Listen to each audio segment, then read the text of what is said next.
tous, à toutes, et puis merci à Laura et à tous les organisateurs, les organisatrices de cette conférence pour cette belle invitation à partager avec vous quelques idées autour de notre rapport à la nature et du rôle de l'éducation à cet effet, et puis des enjeux pour la formation professionnelle. En fait, le programme de ce colloque est absolument magnifique. J'aurais vraiment aimé vous retrouver. J'aurais préféré le faire à voix noire, mais dans le contexte, ça n'était pas possible. Alors, donc, dans cette conférence, j'aimerais insister pour ma part sur l'une des représentations de la nature, celle de la nature comme cité, comme objet politique qui interpelle l'engagement collectif. Alors, je tenterai de clarifier à mon tour le lien entre nature et éco-citoyenneté. Mais pour mieux caractériser cette représentation spécifique de la nature comme cité, je vais la situer d'abord dans le halo de diverses représentations complémentaires de la nature qui sous-tendent notre rapport à celle-ci et qui déterminent nos choix pédagogiques. Et puis en lien avec la représentation de la nature comme cité et lieu d'engagement, eh bien, je vais tenter d'expliciter la fonction politique de l'éducation relative à l'environnement et situer cette fonction politique au regard de l'ensemble des fonctions, des dimensions de l'éducation à l'environnement. En fait, il m'apparaît que ces éléments de réflexion, de théorie, pourraient être utiles pour la formation des professionnels du milieu de l'éducation. Alors, commençons par explorer une diversité de représentations plus courantes de la nature. Chacune des représentations peut être reliée à un certain type de rapport à la nature, et chacune est également liée à certaines approches, au choix de certaines approches ou stratégies particulières qui visent à éduquer au sujet de, dans, par, pour ou avec la nature. Alors, pour explorer cette diversité de représentations, on peut utiliser la stratégie du photolangage. J'aurais bien aimé faire cet exercice-là avec vous. C'est toujours plus intéressant, plus riche de le faire ensemble. Mais à défaut de pouvoir réaliser cet atelier, je vous présenterai quelques photos que j'ai glanées moi-même sur la toile et qui illustrent diverses représentations de la nature, diverses formes de rapport à la nature et qui influencent nos choix pédagogiques. Il faut dire qu'au départ, chacune de ces représentations-là est pertinente.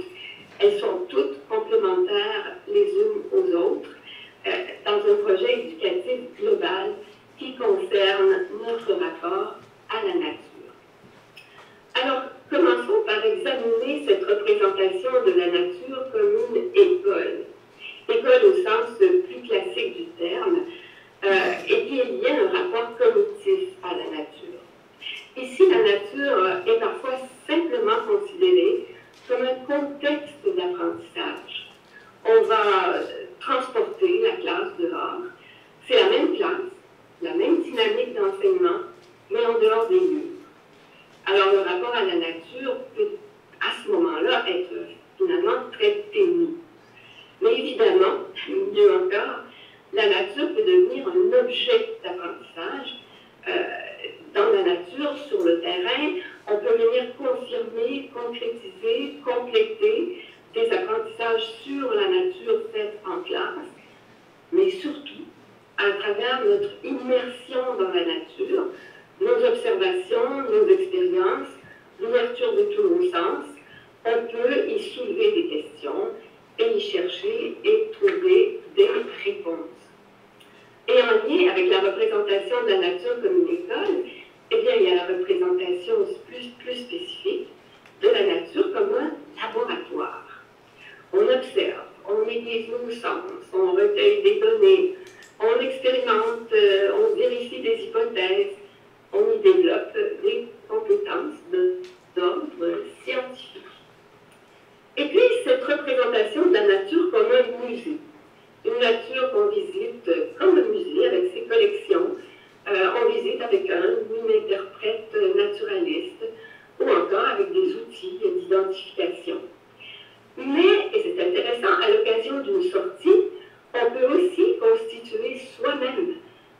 petit musée de la nature avec ses diverses formes et manifestations. Alors on observe, on recueille des spécimens, on identifie, on interprète, et puis on expose en classe ou à l'école ou ailleurs. Alors c'est donc une nature à interpréter, à conserver avec la diversité de ses espèces, de ses formes, de ses manifestations, de ses interrelations. Et on peut rendre ici hommage à la biodiversité et promouvoir la biodiversité. Il y a aussi la nature comme un terrain de jeu, comme un gymnase, avec laquelle on entretient un rapport kinésique. On répond à ses invitations, on joue dans et avec la nature, on y fait de l'exercice, du sport, on se confronte à ses obstacles, on relève ses défis, on se confronte à nos limites aussi.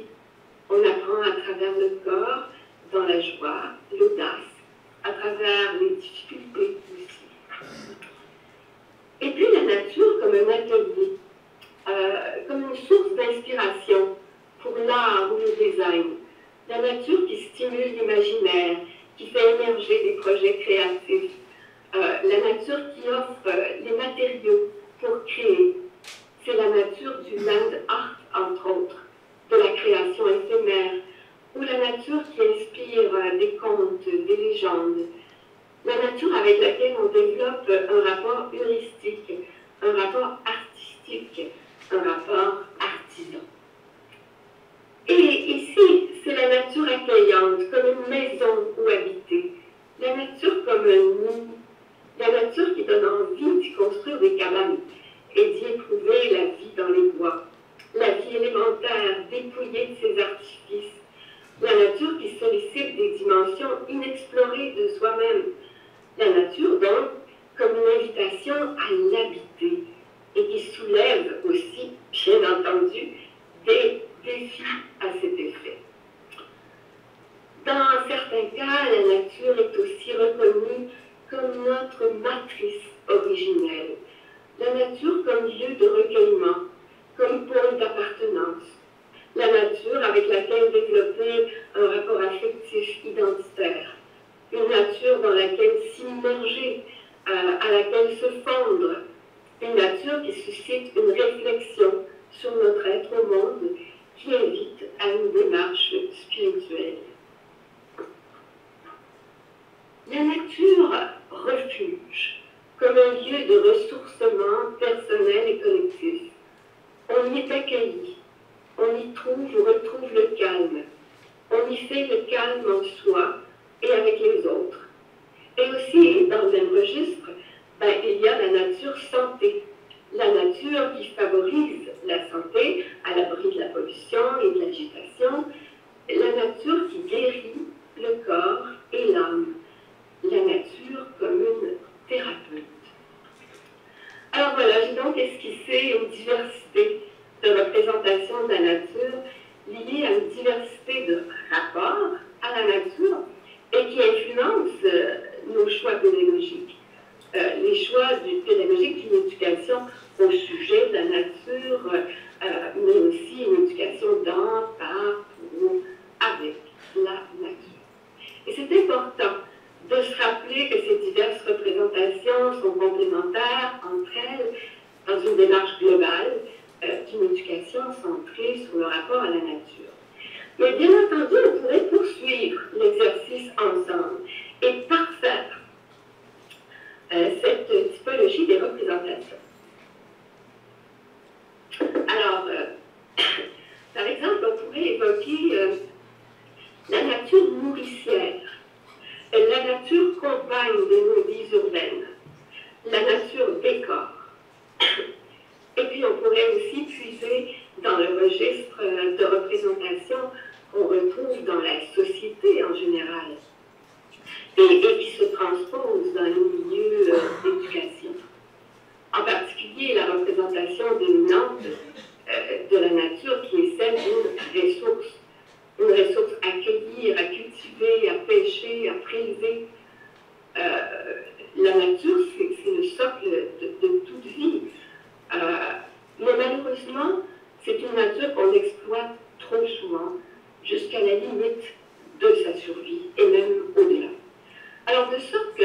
représentation d'une nature ressource mène trop souvent à celle d'une nature problème, en particulier celui du changement climatique, étroitement lié à l'érosion de la biodiversité, c'est-à-dire à rien de moins que l'effondrement progressif de la vie elle-même. Alors, et le fil, vous le savez, le fil d'actualité dans les médias sur le terrain des catastrophes, n'a vraiment, mais vraiment rien de rassurant à cet effet. Il y a aussi cette représentation de la nature comme terre-mère, celle que célèbrent les peuples autochtones. Et dans un autre registre, on l'appelle aussi Gaïa, selon l'expression de James Lovelock. C'est la nature dont nous sommes issus, celle qui porte toute vie et dont il faut reconnaître les droits. De plus en plus, on reconnaît les droits de la nature, les droits à son intégrité. On reconnaît le droit des rivières, des fleuves, des montagnes, qui deviennent des personnes juridiques. Ce qui nous amène à cette représentation de la nature comme bien commun, partagé entre nous tous et toutes, et qui doit être partagé en toute équité. Une nature nécessaire à la survie, à l'alimentation, à la santé, à la qualité de vie. Mais plus encore, il nous faut promouvoir une représentation de la nature comme commun, au-delà de l'idée de bien commun. La nature comme ce qui nous est commun, la nature à laquelle nous sommes tous, toutes intrinsèquement liés. La nature comme trame de vie qui nous traverse tous. La nature comme fil conducteur de nos existences reliées ensemble, entre nous humains et avec toutes les autres formes de vie. C'est le fil même de la vie qui nous traverse. Et cette nature en commun est un objet de responsabilité collective. Je reviens à la diapo précédente. Le rapport à la nature implique le développement d'un regard critique sur les atteintes à l'intégrité de la vie, sur les usurpations et les inégalités sociales engendrées par de telles atteintes. La nature doit être considérée comme notre cité, la cité du vivant, celle que nous habitons ensemble, dont nous faisons partie. Ce lieu où se déploie toute forme de vie, enchevêtrée les unes aux autres, et dont nous sommes tous, toutes co-responsables en tant que citoyens du monde vivant. Alors, en ce sens, la nature est un objet politique dont il faut apprendre à s'occuper ensemble. Et ça fait appel à la dimension politique de l'éducation à l'environnement. On y reviendra plus tard. Pour le moment, simplement rappeler que cette idée de nature rejoint celle, qui est trop souvent confuse, rejoint donc celle d'environnement. L'éducation par la nature se retrouve en trame de fond de ce qu'on appelle l'éducation relative à l'environnement. Et il faut se rappeler que l'objet de l'éducation à l'environnement, ce n'est pas l'environnement comme tel, comme une entité en dehors de nous, telle qu'abordée par les disciplines scientifiques. Ici, ce qu'on appelle l'environnement, c'est le monde vivant duquel on fait partie. Quand on parle d'éducation à l'environnement, c'est de notre rapport à ce monde vivant qu'il s'agit. Et là, je ne prendrai pas beaucoup de temps là, pour rappeler cette représentation de l'éducation que j'aime bien présenter comme un gouvernail, donc l'éducation comme l'imbrication de trois sphères d'interaction à la base du développement personnel et social, au centre la sphère du rapport à soi, apprendre à être, à devenir, à apprendre, à entrer en relation, et puis, c'est ça, et puis la sphère qui englobe la sphère de soi, c'est celle de l'altérité humaine qui est étroitement liée à la sphère du rapport à soi. On va retrouver les enjeux de paix, d'interculturalité, d'équité, de justice, de solidarité. On apprend à interagir, à prendre soin de l'autre. Et puis la sphère du rapport à Oikos, cette maison partagée entre nous les humains et avec toutes les autres formes et systèmes de vie. Alors, et c'est cette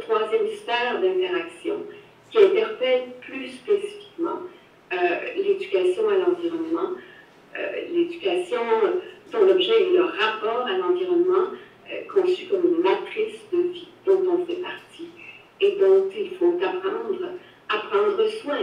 Alors, donc, cette troisième sphère-là, elle correspond à un pôle d'interaction fondamental dans le processus du développement personnel et social, mais on l'oublie trop souvent.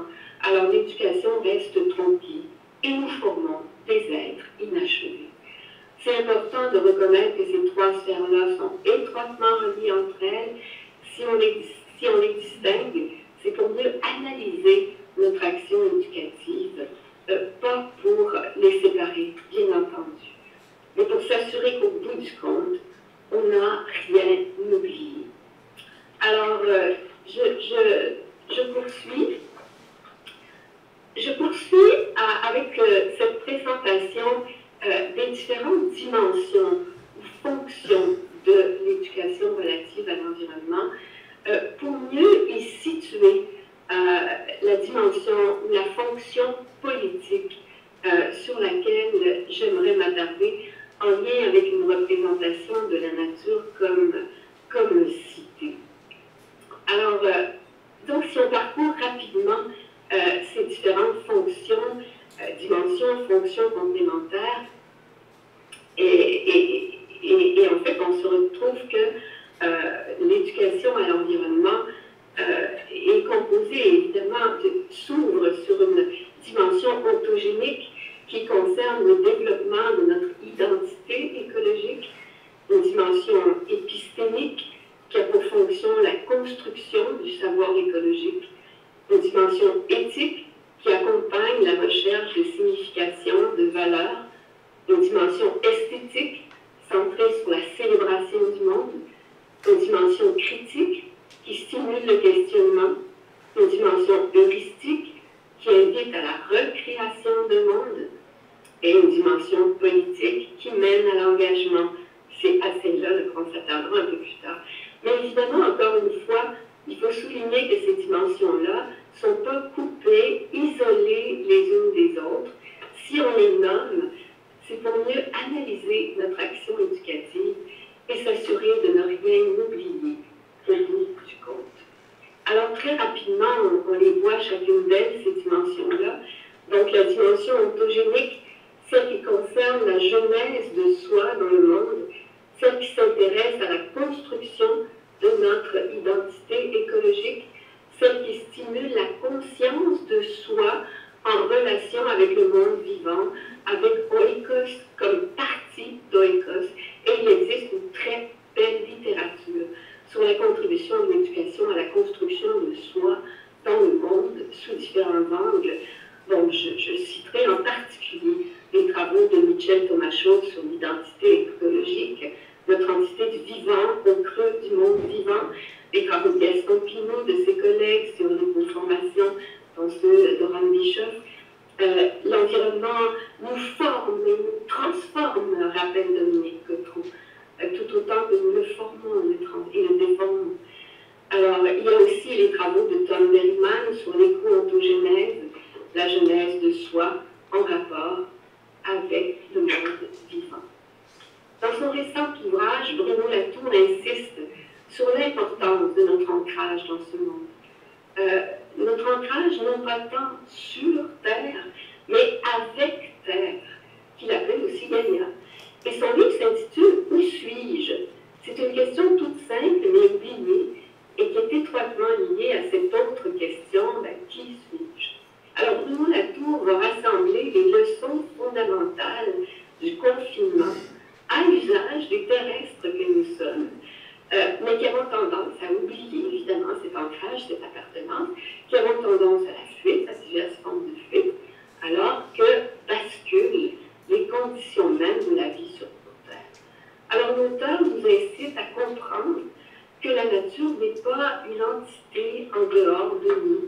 Il faut se rendre compte, dit-il, que nous sommes tous enchevêtrés les uns dans les autres à travers le temps et l'espace, avec la matrice de l'eau, du sol, de l'air, avec les galaxies de micro-organismes qui nous traversent. On se transforme et on s'engendre mutuellement. Qu'on le veuille ou non, il faut se rendre compte que cette terre ne sera plus la même. Ses conditions d'habitabilité se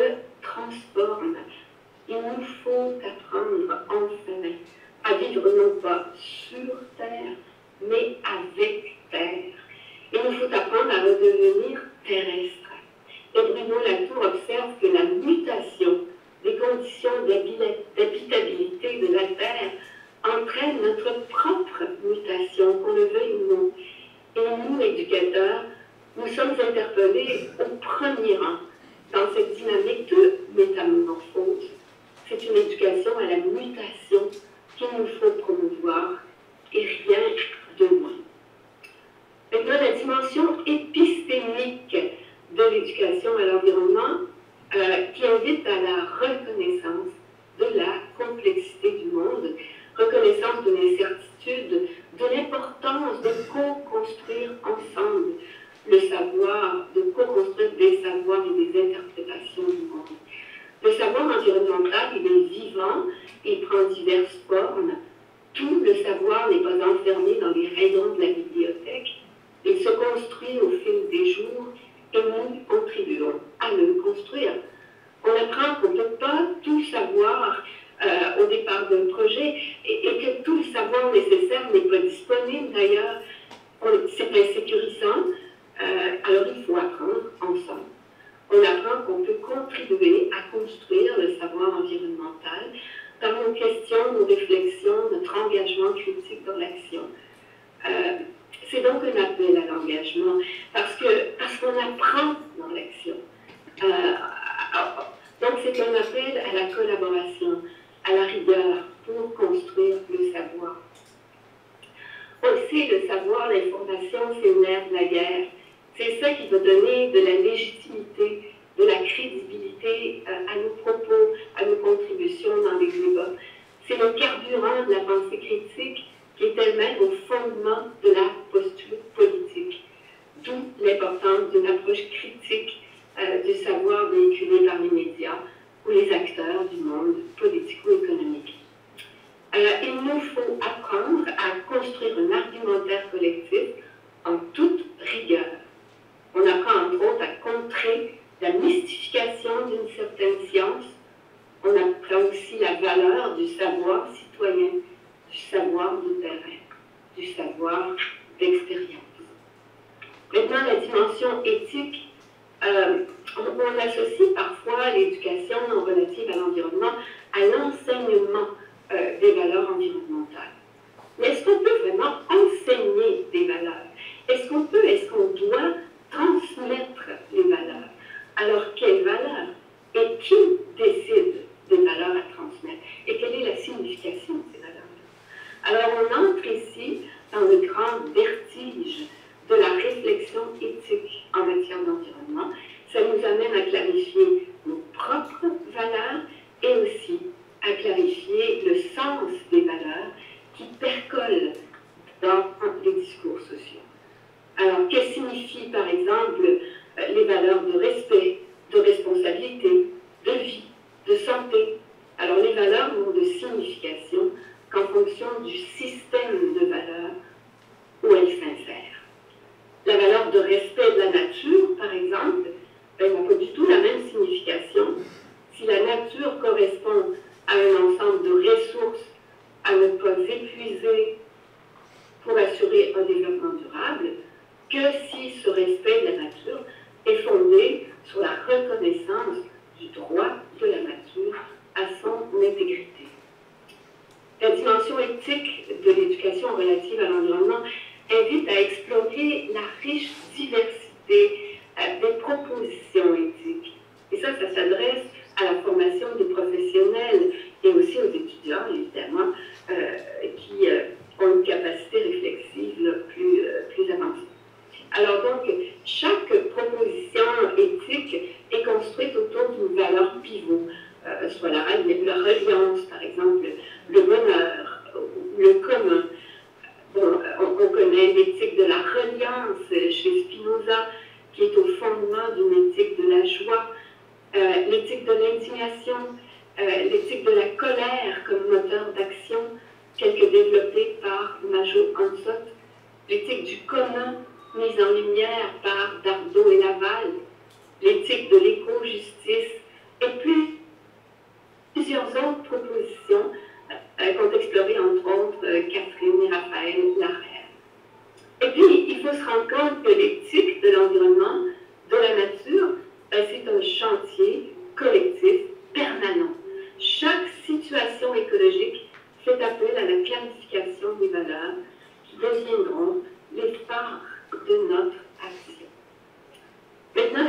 dimension esthétique de l'éducation à l'environnement.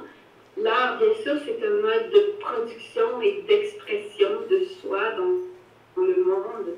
On pourrait s'y attarder longtemps, mais bon, je sais que le temps file, là, je suis soucieuse. Alors, j'aimerais vous référer ici au volume 16, au volume 14 de la revue Éducation relative à l'environnement, qui traite du lien entre art et éducation relative à l'environnement. Cette revue-là, vous le savez, elle est accessible en ligne, entre autres sur le site de Open Edition. Vous trouverez 17 numéros thématiques et puis aussi des numéros hors thème et une invitation à nous proposer vos propres travaux. Alors, j'aimerais vous référer aussi au site web qu'ont développé les collègues de notre centre de recherche à l'Université du Québec à Montréal et qui montre comment chacune des disciplines artistiques peut être associée à une dynamique d'éducation à l'environnement. Donc, le site Art et Air, logé à l'UQAM. La dimension critique maintenant, qui est une dimension incontournable, surtout en cette époque actuelle. Ici, on parle bien sûr du développement de la pensée critique, développement de compétences critiques, savoir appréhender des situations complexes, contextuelles, savoir reconnaître l'incertitude, le caractère mouvant du savoir environnemental, au creux des interactions sociales, savoir choisir, juger, affirmer, s'engager dans une action cohérente. Mais on ajoute à cette rationalité critique une préoccupation plus chaude, celle de la critique sociale, qui est fondée sur une préoccupation pour l'autre, celle qui se préoccupe de sollicitude, de justice. Quand on associe le développement d'une pensée critique, d'une compétence critique, c'est-à-dire la rationalité critique, à une posture de critique sociale, ben on parle de criticité, du développement de la criticité. Et dans une perspective de criticité, ben on pose les questions suivantes. Mais qui décide quoi? Pourquoi? Au nom de qui? Dans quel but? Et qui sommes-nous? Que voulons-nous faire? Qu'est-ce qu'on peut faire ensemble? Quel est notre espace de liberté? Quelles sont nos entraves? Quels sont nos lieux et nos outils de pouvoir? Et comment, justement, élargir ensemble notre espace de liberté qu'on perçoit trop souvent comme plus étroit qu'il nous est en bien. Alors, ça fait appel, bien sûr, à la pédagogie critique que vous connaissez, à l'exploration des pédagogies critiques en formation des enseignants et autres professionnels. Donc, mais vous connaissez, ce sont nos grands-pères, nos grands frères, nos amis, Sylvestre Freinet, Pablo Freire, John Dewey, Henri Giroux, John Kinshue, qui nous offrent de riches gisements de réflexion et de propositions pédagogiques pour alimenter le courant critique de l'éducation à l'environnement. Et puis, la dimension heuristique de l'éducation à l'environnement. Oui, c'est bien beau d'examiner les réalités, de saisir les lacunes, d'identifier les problèmes, repérer les manques, mais c'est important beaucoup aussi d'envisager des propositions alternatives. L'éducation à l'environnement invite ici à créer, à inventer des solutions, mais aussi dans une perspective proactive, à inventer d'emblée d'autres manières de vivre ici, ensemble, au creux de la nature. Et puis une bonne façon de commencer, c'est de repérer les initiatives déjà existantes, et puis les célébrer, et puis s'en inspirer, et puis poursuivre le travail d'inventivité critique déjà amorcé. La dimension heuristique du rapport à la nature accompagne le travail artisanal, l'invention de nouveaux designs, de nouvelles pratiques. Elle inspire l'expression artistique. Et bien souvent, tout ça, c'est tellement mieux de le faire ensemble, collectivement, au creux de nos milieux de vie. Bon, finalement, on termine avec la dimension politique de l'éducation relative à l'environnement, qui invite à se pencher, entre autres, sur notre rapport à la nature dans une perspective politique. Et dans le contexte socio-écologique actuel,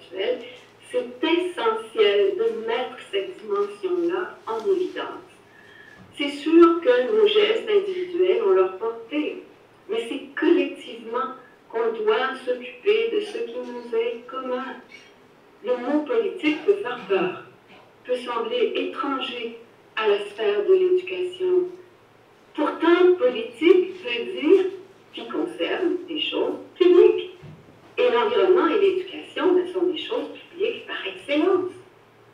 Le lieu d'exercice de l'action politique, c'est la cité. Le mot cité fait référence à cet espace de vie sociale, de vie en commun, où les citoyens, nous mobilisons pour nous occuper ensemble de ce qui nous concerne tous. C'est la cité de l'école, du quartier, de la ville, de la région, du pays, et de façon transversale, d'être la cité du monde vivant. L'objet du politique, c'est justement ce commun, ce qui nous est commun. Il faut apprendre à nous occuper ensemble de ce commun qu'est la nature, de cette cité vivante que nous partageons tous. Dans son livre intitulé « Désir, nature et société », Shaya Heller démystifie l'idée de politique.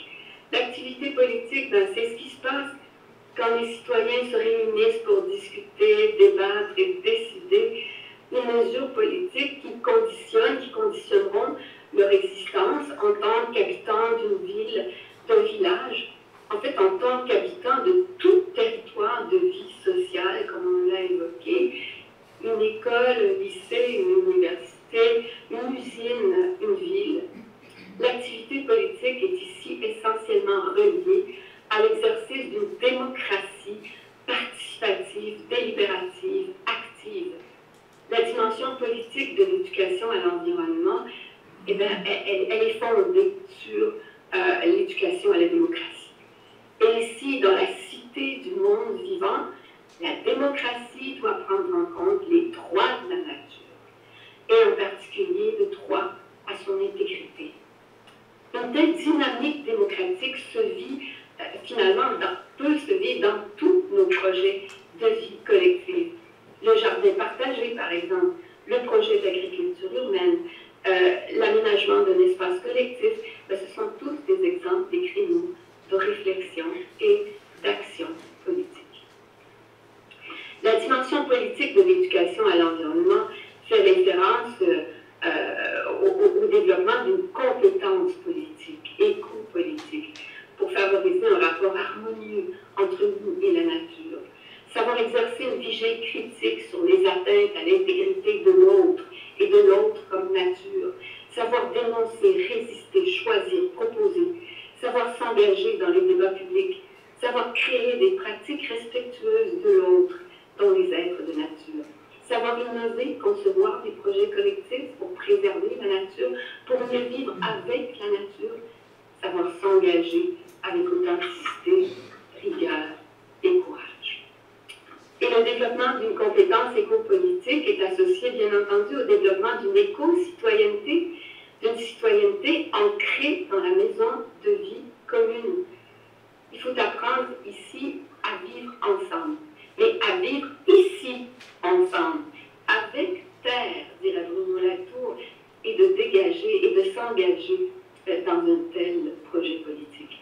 Et c'est important là, ici de distinguer l'éco-citoyenneté de l'éco-civisme. L'éco-civisme, c'est une première marche de montée éthique, montée collective. L'éco-civisme fait référence à des gestes individuels, à des éco-gestes inspirés d'une certaine morale sociale. Et c'est très important. C'est une question d'authenticité aussi, de constance. Mais l'éco-citoyenneté fait référence davantage au collectif et donne une dimension politique à notre agir. La dimension politique, c'est le ciment de notre action. Donc, interagir dans, avec, par, pour la nature, au cœur de la cité du monde de la vie. Cet appel à l'engagement éco-citoyen, à la fois pour protéger son intégrité et co-créer avec elle. Alors, si on veut définir l'éco-citoyenneté, je propose cette définition-ci. C'est une citoyenneté augmentée, finalement. Il s'agit de développer une citoyenneté consciente des liens étroits entre société et nature, une citoyenneté critique, créative, engagée, capable et désireuse de participer au débat public, à la recherche de solutions, à l'innovation écosociale. Donc oui, simplement, il nous faut apprendre à vivre ensemble, ici, au creux de la nature, et c'est le projet politique le plus important à réaliser. L'éducation à l'éco-citoyenneté confronte la forme scolaire actuelle à plusieurs égards. D'abord, elle est transversale, elle traverse l'ensemble des disciplines, et puis elle invite à faire éclater les murs de la classe, à aller à la rencontre, oui, aller à la rencontre du monde vivant. Mais aussi l'éducation à l'éco-citoyenneté pose l'exigence pédagogique de considérer l'élève comme sujet du changement, et non pas comme un objet auquel on va enseigner la perspective d'un changement. Non, l'élève est reconnu ici non pas comme un futur citoyen, mais comme un sujet politique à part entière, qui apprend dans l'action et il développe un pouvoir-faire individuel et collectif. L'éducation à l'éco-citoyenneté suppose aussi de revoir le rôle de l'enseignant, du formateur, de l'animateur. L'enseignant n'est pas la source de tout savoir, il devient un travailleur culturel qui clarifie et justifie ses propres postures. Il les propose, il les discute. L'enseignant, le formateur est conscient de l'ampleur du changement culturel qu'il doit contribuer à opérer. Et aussi, les jeunes réclament un tel engagement de l'éducation en faveur du bien commun, de la protection du commun que nous partageons. Ils ont compris la dimension politique de l'éducation. Ils revendiquent d'être citoyens de leur monde à part entière. Ils sont des lanceurs d'alerte. Ils ont été et demeurent avant tout au front des revendications climatiques. Les jeunes sont certainement les meilleurs alliés du virage qui s'impose dans l'éducation, comme dans l'ensemble de la société. Et puis, bon, l'éducation relative à l'environnement, axée sur le développement d'une éco-citoyenneté pour la reconstruction du rapport à la nature, au monde du vivant, au monde de la vie. C'est un vaste chantier collectif, on a vu se déployer toutes ces dimensions, et ça interpelle évidemment toute une société éducative. Mais ça interpelle les acteurs de l'éducation formelle, de l'éducation non formelle, mais aussi tout acteur qui s'engage dans le soutien à l'apprentissage informel, c'est-à-dire l'apprentissage incident au fil des expériences de vie, des mobilisations citoyennes, des projets collectifs. Et c'est dans ce sens-là qu'il importe d'enrichir la formation des professionnels de l'éducation dans les divers contextes d'intervention. Donc, se former ensemble pour une collaboration au sein d'une société éducative. Donc, la formation des professionnels doit permettre de reconnaître l'ampleur et la profondeur de cette sphère essentielle de l'éducation fondamentale qu'est l'éducation relative à l'environnement axée sur le rapport au monde vivant et s'assurer d'y inclure la dimension politique de l'éducation à l'éco-citoyenneté. Alors, c'est ensemble qu'il nous faut assumer ce défi éducatif d'une rare envergure, d'une extrême importance, inspirer, accompagner, soutenir la grande mutation que nous devons entreprendre au cœur de ce monde vivant, au cœur de la cité de cette nature qui nous porte et qui elle-même a commencé à muter sous l'influence de nos abus et des changements climatiques que nous avons induits. On doit espérer que nous pourrons induire un autre rapport à la nature, un rapport d'humilité, de frugalité, de collaboration, en somme un rapport à redéfinir ensemble. Alors je vous remercie de votre attention et surtout de votre engagement. Voilà.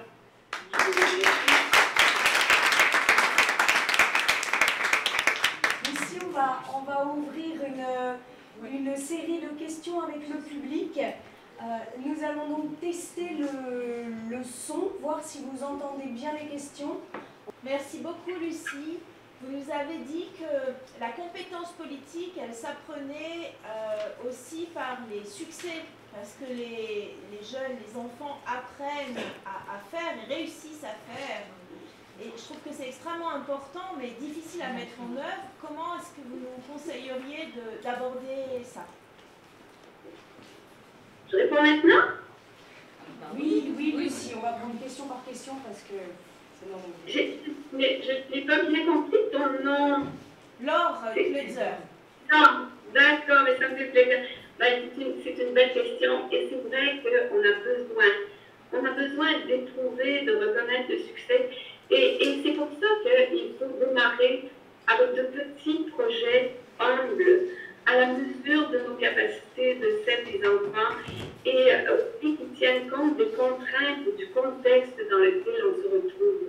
Alors, il faut y aller pas à pas en fonction des personnes avec qui on collabore, des enfants, des jeunes et du contexte. Et en fait, c'est bien de revenir sur notre expérience pour ensemble réfléchir à cette expérience, interpréter cette expérience-là, interpréter, d'abord se remémorer les pas qu'on a franchis, les questions qu'on a posées, et se poser en fin de compte le sens de notre action, et puis le sens de ce succès-là.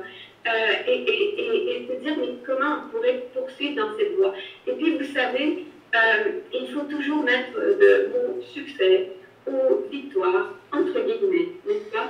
Parce qu'on sait bien, moi je suis engagée dans plusieurs projets citoyens en environnement, et ben justement, on se rend compte que sur le champ, on arrive à stopper certains projets, on arrive à faire adopter certains règlements, modifier certaines lois, mais que le bras de la pieuvre ne cesse de repousser. Alors, on met le mot succès, victoire, entre guillemets, donc avec beaucoup de lucidité, mais aussi avec reconnaissance de nous qui avons été capables de faire ces pas-là. Alors, voilà, et comme expérience d'éducation politique à faire avec les enfants, ben, il y a un site web qui existe et qui a été développé au Québec par Claude Pouvrier et qui, son site web s'intitule Recherche-Action pour la résolution de problèmes communautaires. Et justement, il a développé cette proposition pédagogique où ensemble, on repère une situation problématique, ou on améliorer, ou un désir, un souhait, et ensemble, on planifie le projet, on le réalise, et ensuite, on s'assure de toujours mettre en évidence la signification du projet et de nous dans ce projet. Il a réalisé des projets comme ça, avec des enfants de la maternelle, comme avec des personnes âgées dans les résidences. Se mettre en projet ensemble. D'abord, il y a beaucoup de plaisir, on se fait des amis, ça a du sens, qu'on réalise. Parfois, on a des échecs, parfois, on se chicane. Hein? Et on apprend beaucoup de choses à travers ces dynamiques collectives-là. On développe beaucoup de savoir, de savoir-être, de savoir-faire. Alors, on développe des compétences, des beaux citoyens. Voilà. Tu vois, j'ai eu une trop longue réponse. Merci beaucoup. Est-ce qu'il y a une autre question? Alors, je vais peut-être mettre les pieds dans le plat, mais tout ça, ça me fait l'effet d'une révolution. Peut-il y avoir une révolution sans violence? Et vous, qu'en pensez-vous? Comment vous appelez-vous d'abord? Quelle est votre... Pardon, Cécile. Cécile, qu'en pensez-vous? Peut-il y avoir une révolution sans violence? Non, Qu'en pensez-vous? J'ai pas entendu. Qu'en pensez-vous, Cécile? Peut-il y avoir une révolution sans violence? Tout dépend si on a le temps ou pas. Est-ce qu'il y a d'autres éléments de réponse à cette question de la salle? Nous, on a un élément de réponse. Oui. Coucou, Lucie.